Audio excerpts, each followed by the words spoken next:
ನಮಸ್ತೆ ಎಲ್ಲರಿಗೂ, ನಾನು ಜೀನಾ ಮಾರ್ಟಿಸ್. ಫ್ರೆಂಡ್ಸ್, ನೀವೆಲ್ಲರೂ ಪೆಪ್ಪರ್ ಪೌಡರ್ ಯೂಸ್ ಮಾಡ್ತೀರಾ? ಅಂದರೆ ಕಾಳು ಮೆಣಸು ಪೌಡರ್. ಮತ್ತು ಅದು ಎಲ್ಲಿಂದ ತರ್ತೀರಿ? ಅಂಗಡಿಯಿಂದ ತರ್ತೀರಾ? ಅಂಗಡಿಯಿಂದ ತರ್ತೀರಾದರೆ ಇನ್ನು ಮುಂದೆ ನೀವು ಅಂಗಡಿಯಿಂದ ತರಬೇಡಿ. ನಿಮ್ಮ ಮನೆಯಲ್ಲಿ ಯಾರ ಹತ್ರ ಆದರೂ ಸ್ವಲ್ಪ ಕಾಳು ಮೆಣಸು ಇದ್ದರೆ ಅದನ್ನು ತಗೊಂಡು ಬಂದು ನೀವೇ ಮನೆಯಲ್ಲಿ ಪೌಡರ್ ಮಾಡಿ. ನಾನು ನೋಡಿ ಇವಾಗ ಹೇಗೆ ಮಾಡ್ತೇನೆ ಅಂತ. ಒಂದು 5 ನಿಮಿಷದಲ್ಲಿ ಪೌಡರ್ ಆಗಿಬಿಡ್ತದೆ. ನನಗೆ ಪೆಪ್ಪರ್ ಪೌಡರ್ ನಾನು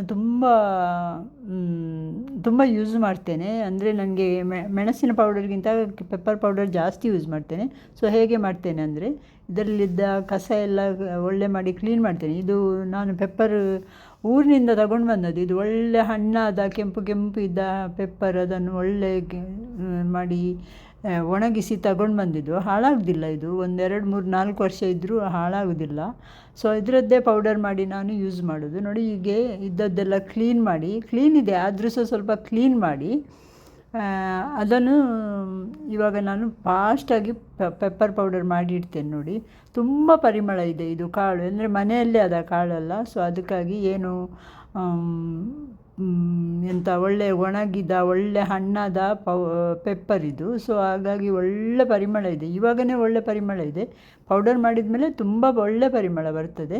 ಇದು ನೋಡಿ, ನಾನೆಲ್ಲ ಕ್ಲೀನ್ ಎಲ್ಲ ಮಾಡಿ ಆಯಿತು. ಇವಾಗ ಕ್ಲೀನ್ ಮಾಡಿದ ಮೇಲೆ ಒಂದು 2 ನಿಮಿಷ ಇದನ್ನು ಚೆನ್ನಾಗಿ ಹುರಿತೇನೆ. ಓಕೆ, ಅಂದರೆ ಕಪ್ಪು ಮಾಡಲ್ಲ, ಜಸ್ಟ್ ಅದರಲ್ಲಿದ್ದ ತೇವಾಂಶ ಎಲ್ಲ ಹೋಗಲಿಕ್ಕೆ ಸ್ವಲ್ಪ ಹುರಿದು ಬಿಡ್ತೇನೆ ಹೀಗೆ.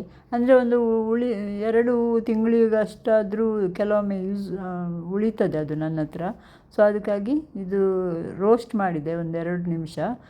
ಈಗ ಏನು ತೇವಾಂಶ ಇಲ್ಲದ ಮಿಕ್ಸಿಯಲ್ಲಿ ನೋಡಿ, ಈ ಥರ ಸ್ವಲ್ಪ ಸಹ ನೀರೆಲ್ಲ ಏನು ಇರಬಾರ್ದು, ಇಂಥ ಒಂದು ಡ್ರೈ ಮಿಕ್ಸಿಯಲ್ಲಿ ಇದನ್ನು ಹಾಕಿ ಇದನ್ನು ಪೌಡರ್ ಮಾಡಬೇಕು. ನೋಡಿ, ನಾನು ಒಂದು 2-3 ನಿಮಿಷದ ಕೆಲಸ ಅಷ್ಟೇ. ಒಳ್ಳೆ ಮಾಡಿ ಕ್ಲೀನ್ ಮಾಡಿ ಆದಮೇಲೆ 1-2 ನಿಮಿಷದ ಕೆಲಸ, ರೋಸ್ಟ್ ಮಾಡೋದು ಮತ್ತು ಪೌಡರ್ ಮಾಡೋದು.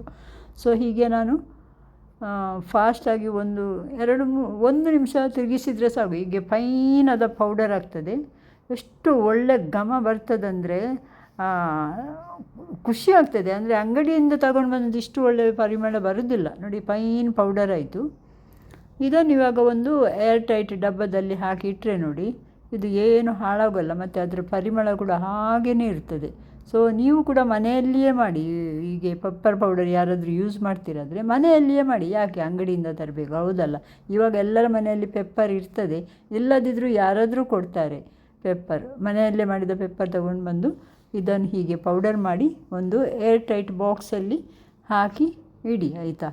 ನಾನು ಹೀಗೇ ಮಾಡೋದು. ಸೊ ನಾನು ಬಳಸ್ತೇನೆ. ನಿಮಗೆ ನನ್ನ ಈ ಚಿಕ್ಕ ಟಿಪ್ಸ್ ಇದೆಯಲ್ಲ, ಕಿಚನ್ ಟಿಪ್ಸು, ಲೈಕ್ ಆಯಿತು ಅಂತ.